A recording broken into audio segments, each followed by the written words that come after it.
Hello and welcome back. Are you guys comfortable again? Because it's time to continue our adventure. So we left off here. We're gonna continue from where we left off. We're talking to Erza, get the quest. The gambler just got a quest for us, which we will ignore because you can't complete both. He wants the ledger, Ezra's ledger for himself, so we're not even gonna talk to him. You can do it if you want. If you talk to the gambler, he will give you a crit amulet instead. Erza will give us the um, elemental leech and elemental resistance gloves. They both give legendaries, but I'd rather have all completed quest because if we don't give Erza his ledger, we're gonna get the quest as failed.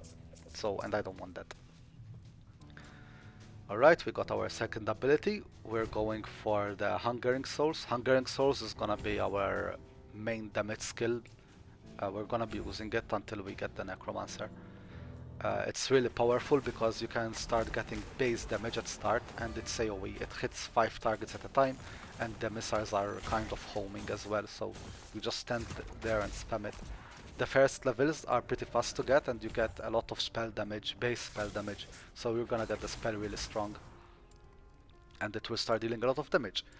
Fixing the spells here, having my transplant on my Q so it's quicker, and having my W for the souls to use it whenever there's a bunch of mobs and I wanna run through them. The skeletons, although I have the weapon that gives them a lot of damage, if you don't have it, it's gonna be basically the same speed because the skeletons are mainly our main shield. Yes, they deal damage, but not that much. They are mainly our meat shield. They are pretty dumb, they stay in the fire, obviously. They're like a player who just started playing games, but that's what we got. They are skeletons, they aren't known for their smarts.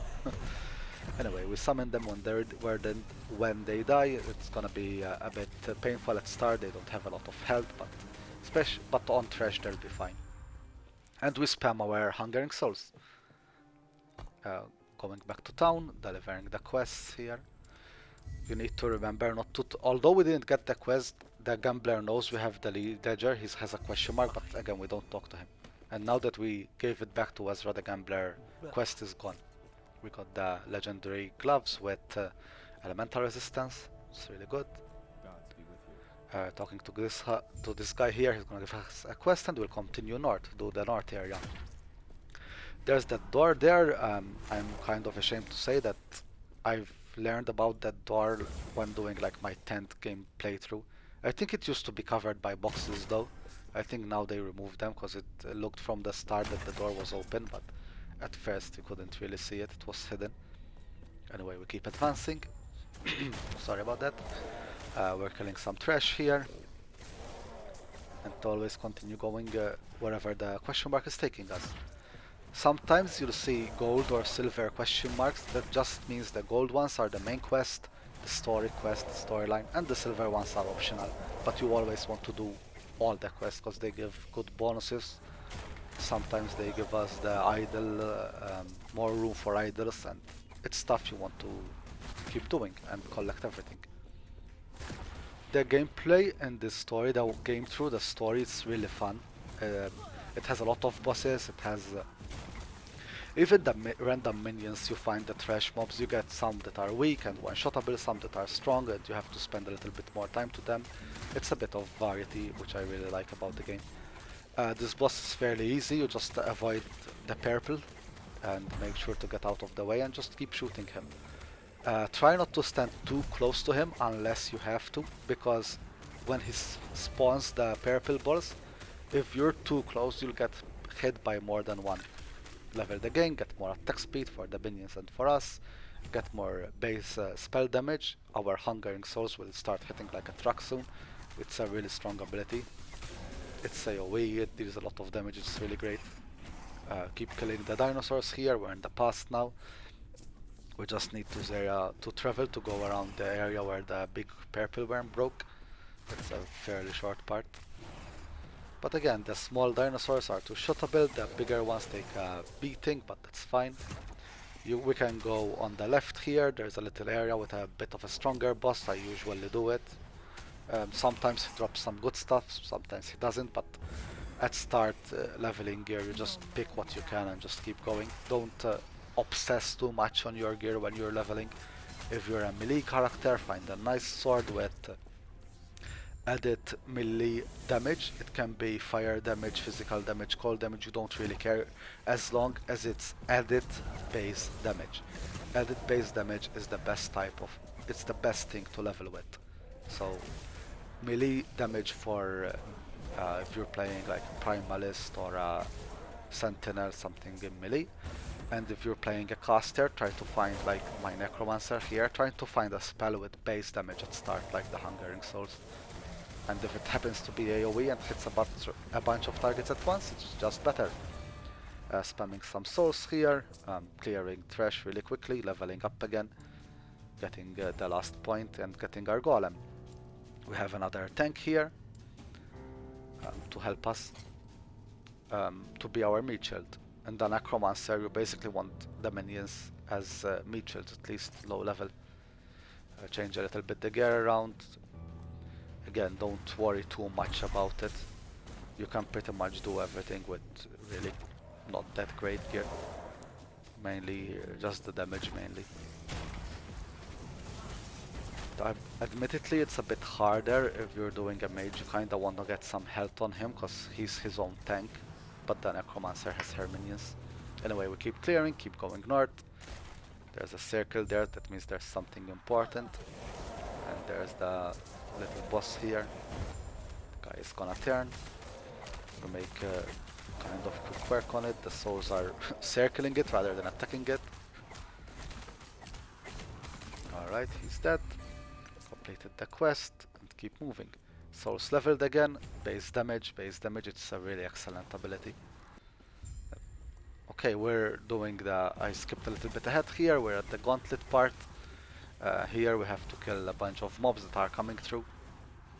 And then and our reward for killing all these trash mobs is we're gonna have another boss fight. This game has a lot of boss fights. It's very varied. I mean, it's really great. They aren't particularly hard. This one kind of is if you don't know what you're doing.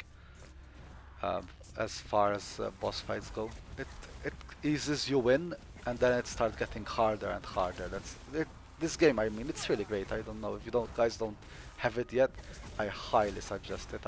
I really believe it's gonna be one of the best ARPGs eventually.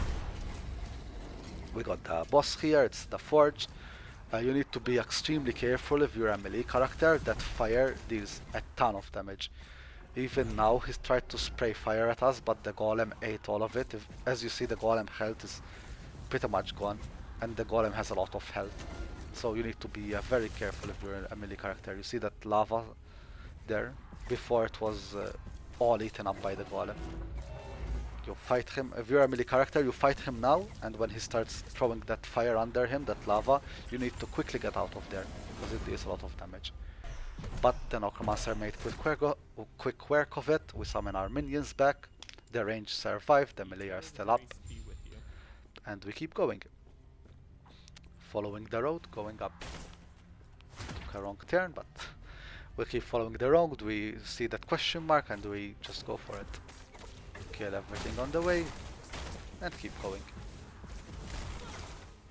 The Hungering Souls will kinda start taking over everything, because usually I just summon the spirits and just keep walking, let the spirits finish them, but mobs will start getting tougher and tougher as you progress.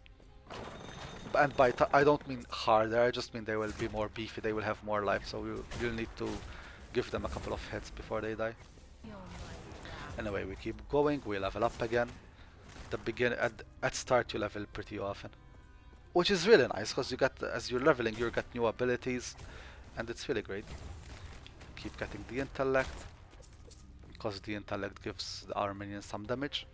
If you're unsure what you need to get to buff your minions, if you go on your spell and hit shift, you will see the scaling tab, and it will tell you, like minions usually scale with minion and with intellect and stuff like that.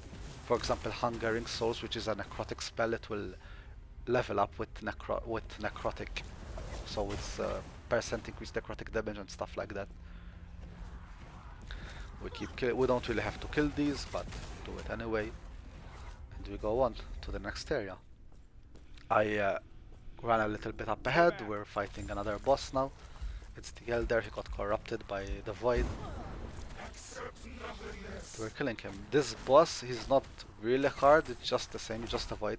That line of fire goes around like a clock, so it will destroy my minions, but it's easy to avoid as a player. And for the rest, just stay out of his stuff. He's pretty slow to do it, and it gives you time to go. Even if you're hit by like that lightning ability, it's not the end of the world, but try to avoid it as much as you can. Some abilities do more damage than other. You can see the minion held there. That ability did quite a lot of damage. He will keep teleporting here and there and cast that fire pillar. It's very easy to avoid. And just keep on snagging at his life slowly. Summon the spirits there to deal a little bit more damage. Hungering Soul, homing at the boss. Just keep avoiding. I don't know why I'm resummoning the minions here. They're just gonna stand in fire and stand in his stuff and just die eventually, but I want company, I guess. The Hungering Souls, as you see, it's dealing around 80 damage per hit and critting for like 160, while the minions are doing like 1/4 of that. And we got the second chart part. Okay, going back to in town, handing in the quests. And now we got the idols unlocked. Basically the idols are like another piece of gear that you put on the side. If you remember, Diablo had the things you keep in the inventory. This game has a special area for them. And that's it for today. I hope you liked this episode and stay tuned for the next one.